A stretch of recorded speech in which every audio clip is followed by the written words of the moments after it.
Hello friends, welcome back to my channel NORCET preparation with my NORCET diary.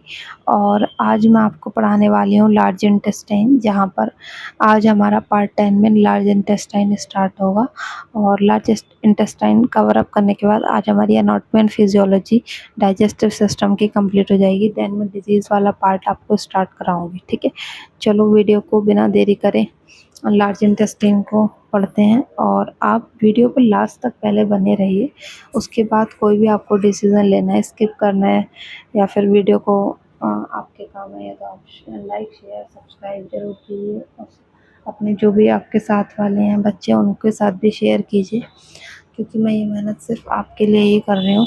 ठीक है, जिससे कि जो बच्चे कोचिंग आजकल देखो बहुत सस्ती है, मैं खुद कह रही हूँ ये बात, लेकिन फिर भी बहुत बच्चे ऐसे होते हैं अफोर्ड नहीं कर पाते, तो उन्हीं के लिए मैंने इस चैनल को बनाया है।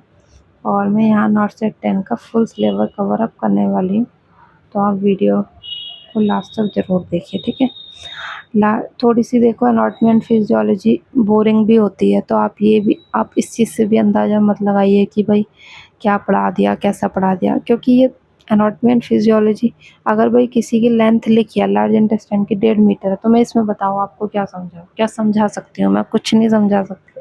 लेंथ एज इट इज़ याद करनी है। तो एनाटॉमी एंड फिजियोलॉजी वाला पार्ट जो होता है थोड़ा सा रट्टाफिकेशन होता है ना। डिजीज़ वाले पार्ट आप जब पढ़ेंगे, लास्ट वीडियो है डिजीज़ वाला, जब आप पार्ट पढ़ेंगे तो आप देखना कितना अच्छा आपको मैं आपको कवर कराऊंगी कहानी की तरह एकदम। थोड़ा सा एनाटॉमी एंड फिजियोलॉजी रट्टाफिकेशन ही होती है, तो आपको एज इट इज़ याद करना है। लार्ज इंटेस्टाइन, चलो भाई स्टार्ट करते हैं। उसकी जो लेंथ होती है हमारी 1.5 मीटर। आप बताओ मैं आपको इसमें क्या समझाऊँ? कुछ नहीं समझा सकती ना, इसीलिए आपको ऐसे याद करना पड़ेगा। आपको नोट्स मिल रहे हैं, नोट्स तो हर चीज़ के ही मिलेंगे, लेकिन आपको ये थोड़ा सा याद ही रखना पड़ेगा। ठीक है, इसमें मैं भी कुछ नहीं कर सकती हूँ। फंक्शन क्या होते हैं? वाटर और इलेक्ट्रोलाइट का एब्जॉर्प्शन जो हमारा फंक्शन होता है लार्ज इंटेस्टाइन का, क्या होता है? वाटर और इलेक्ट्रोलाइट का एब्जॉर्प्शन करना। और कितना लार्ज इंटेस्टाइन कितना एब्जॉर्ब कर सकती है? 1 से 1.5 लीटर वाटर या इलेक्ट्रोलाइट को एब्जॉर्ब कर सकती है। हाउस ऑफ गट बैक्टीरिया किसे कहा गया है? लार्ज इंटेस्टाइन को।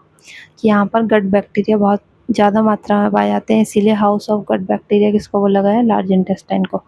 डायमीटर यानी कि चौड़ाई, वाइड कितनी होती है? 6.5, इसीलिए इसको लार्ज इंटेस्टाइन बोला गया है। और स्मॉल इंटेस्टाइन की 2 to 2.5 सेंटीमीटर। डायमीटर की वजह से ही लेंथ में वो बड़ी होती है, डायमीटर की वजह से ही बस इसको बड़ा कहा गया है लार्ज इंटेस्टाइन को, और उसको स्मॉल इंटेस्टाइन को छोटा बोला गया है। तो इसका डायमीटर कितना होता है? 6.5 सेंटीमीटर वाइड। देखो स्मॉल लार्ज इंटेस्टाइन के पार्ट होते हैं। सबसे पहला पार्ट हमारा ये हो गया हमारा सीकम। यहाँ से हमारा असेंडिंग, ऊपर चढ़ रहे हैं असेंडिंग कॉलम, टेढ़े जा रहे हैं ट्रांसवर्स कॉलम, नीचे जा रहे हैं डिसेंडिंग कॉलम। यहाँ तक है, यहाँ तक ये लिख बड़ा गया, लेकिन ये डिसेंडिंग कॉलम यहाँ तक ही है। ठीक है, उसके बाद हमारा ये वाला जो पार्ट है ये हमारा है रेक्टम, और ये वाला जो पार्ट है हमारा एनस। और थोड़ा सा ऊपर वाला जो पार्ट है उसका यहाँ पर जो खत्म हो रहा है इसको हमने बोला है सिग्मोइड कॉलम। ये हमारा हो गया डिसेंडिंग कॉलन, फिर सिग्मोइड कॉलन, फिर रेक्टस, फिर एनस। ठीक है, ये हमारा रेक्टस मान लो, ये हमारा एनस मान लो, ये हमारा सिग्मोइड कॉलन मान लो। सीकम लार्ज इंटेस्टाइन का पार्ट नहीं है, कभी आप इसमें इसको ऐड करो।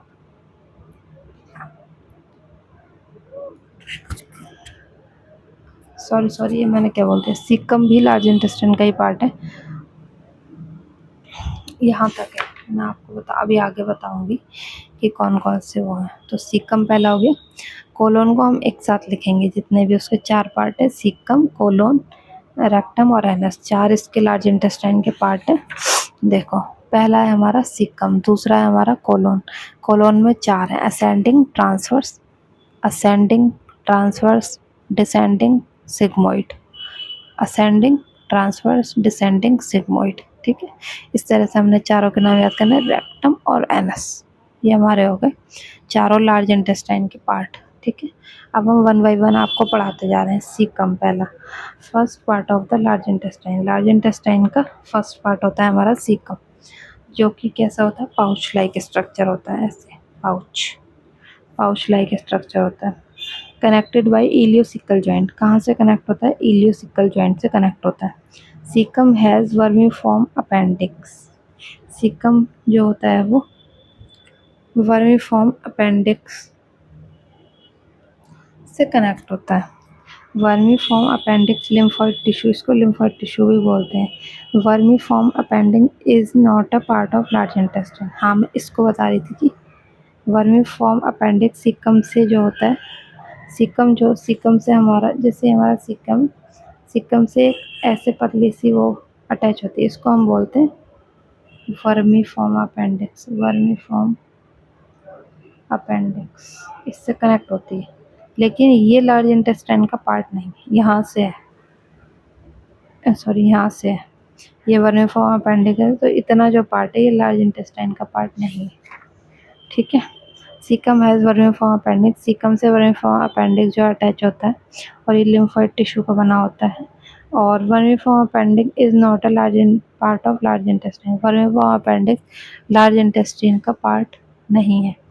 वर्मीफॉर्म अपेंडिक्स जो है वो लार्ज इंटेस्टाइन का पार्ट नहीं है, ठीक है। लार्ज इंटेस्टाइन कहाँ से स्टार्ट होगी? सीकम से। Caecum, colon, rectum, anus. फिर हमारा अपेंडिक्स के बारे में थोड़ा सा बताया। वर्मीफॉर्म यानी कि ये वॉर्म लाइक स्ट्रक्चर है और ये 8 से 10 सेंटीमीटर का होता है। लेंथ इसकी, विड्थ इसकी 0.5 से 1 सेंटीमीटर होती है। Appendix attach with ileocaecal junction about 2 centimetre below. Ileocaecal joint से 2 सेंटीमीटर नीचे अटैच होता है। Appendix attached posterior medial part of the caecum. और सीकम से पोस्टीरियो मीडियल पार्ट सीकम के पोस्टीरियर मीडियल पार्ट से अटैच होता है। Vestigial organ. Appendix also have immunological function, means it is not a significant function.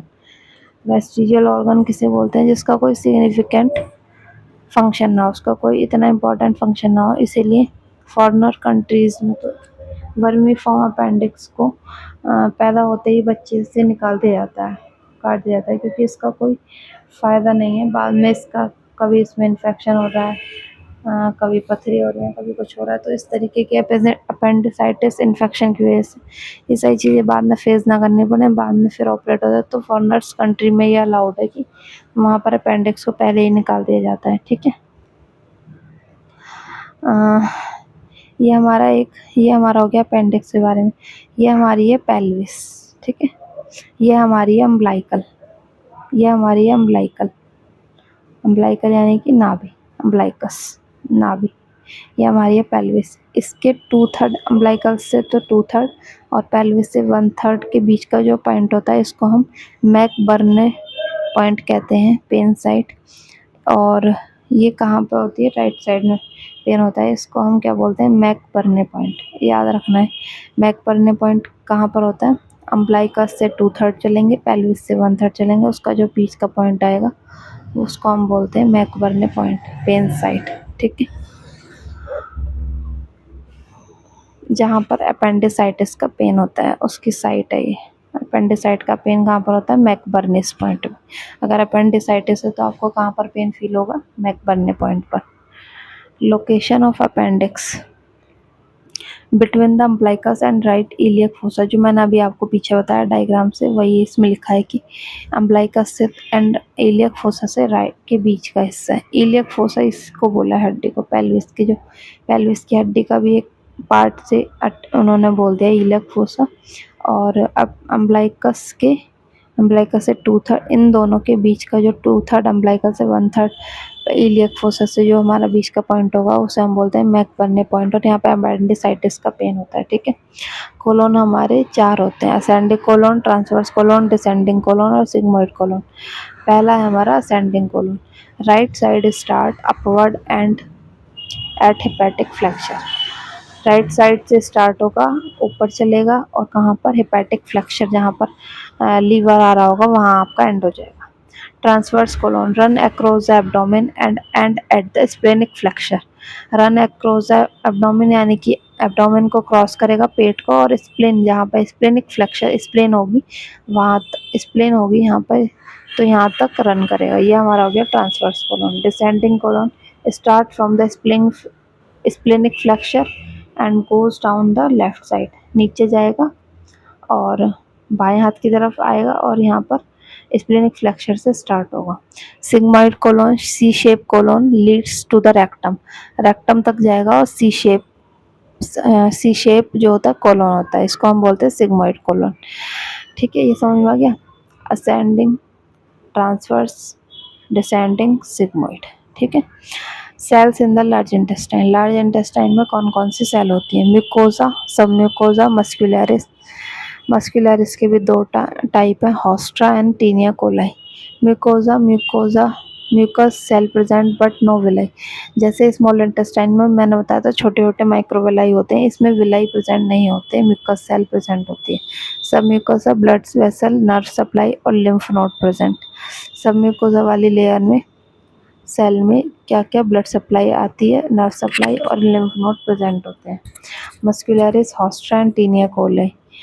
Layers of colon 3 band में divide होती है, taenia Libra, taenia मीजोकोलिका और मेंटेलिस। Line से होती हैं, ये लाइन से आप डायग्राम उस पर डाल लेना, इस तरीके से लाइन से होती हैं ये टीनिया कोलाई के ही 3 पार्ट है।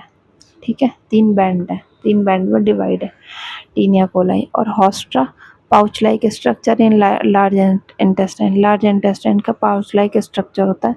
और जो टीनिया कोलाई होता है वो लॉन्गिट्यूडनल रिबन लाइक मसल होते हैं, लॉन्गिट्यूडनल रिबन लाइक मसल होते हैं, नॉट कंटिन्यूस मसल, लेकिन ये कंटिन्यूस नहीं होते, उबड़ खाबड़ होते हैं ना। टीनिया कोलाई जो होते हैं ये हमारी सेल हो गई। मस्कुलरिस के 2 टाइप है, होस्ट्रा एंड टीनिया कोलाई। और टीनिया कोलाई के भी 3 पार्ट में डिवाइड है, टीनिया लिब्रा, टीनिया मीजोकोलिका, टीनिया ओमेंटेलिस। ये आप डायग्राम अपने गूगल करेंगे तो आ जाएगा। बैक्टीरिया इन कोलोन, कोलोन में 400 से 1000 स्पीशीज पाई जाती हैं बैक्टीरिया की, जिसमें 90% जो होते हैं वो एनारोब्स होते हैं। बैक्टीरियोसाइट्स होते हैं मोस्ट कॉमन, क्लॉस्ट्रीडियम होते हैं, स्ट्रेप्टोकोकस होते हैं, लैक्टोबैसिलस होते हैं। इतनी सारी स्पीशीज़ हैं, इस तरह का कोई क्वेश्चन नहीं आने वाला, आप बेफिक्र रहिए। स्पीशीज इतने सारे बैक्टीरिया होते हैं तो वो ये तो कभी वो पूछेगा नहीं क्या पाया जाता है। हाँ, मोस्ट कॉमन पूछ ले या 90% पूछ ले, मोस्ट कॉमन बैक्टीरियोइड्स और 90% एनारोब्स पाए जाते हैं। गट बैक्टीरिया फंक्शन, जो गट बैक्टीरिया होते हैं लार्ज इंटेस्टाइन में जो बैक्टीरिया होता है उनका फंक्शन क्या होता है? ये फर्मेंटेशन करते हैं और अनडाइजेस्टेड कार्ब्स का ब्रेक डाउन करते हैं। जो कुछ अनडाइजेस्टेड रह भी गया तो उसका भी ब्रेक डाउन कर देते हैं फर्मेंट करके। और सिंथेसिस करते हैं, विटामिन के बनाते हैं, विटामिन बी 12 बी कॉम्प्लेक्स बनाते हैं, इम्यूनिटी को प्रोवाइड करते हैं, हार्मफुल बैक्टीरिया को किल करते हैं।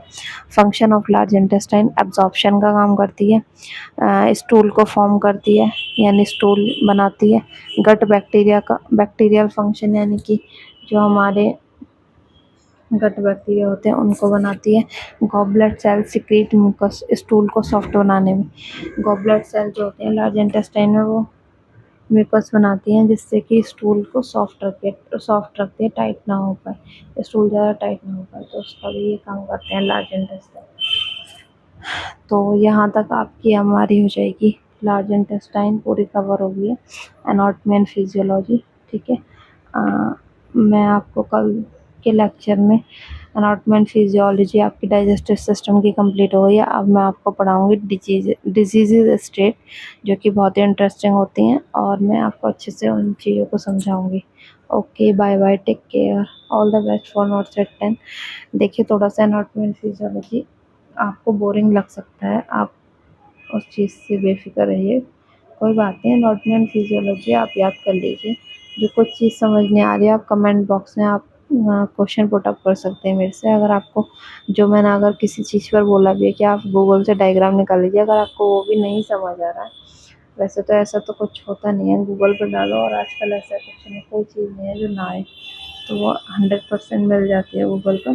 फिर भी अगर आपको ना समझ आए तो मैं आपको आप कमेंट बॉक्स में कमेंट, आप जो भी फ़ोटोज़ या फिर कुछ भी किसी भी चीज़ की नहीं मिल रही है, कुछ समझ नहीं आ रहा तो आप मुझे क्वेश्चन कर सकते हैं, मैं आपको डायग्राम वगैरह प्रोवाइड कराऊंगी, चाहे जैसे भी कराऊं। तो फिर आप बस आप मेहनत से पढ़िए और लगातार मेरे चैनल पर बने रहिए। All the best for NORCET 10। Bye bye, take care.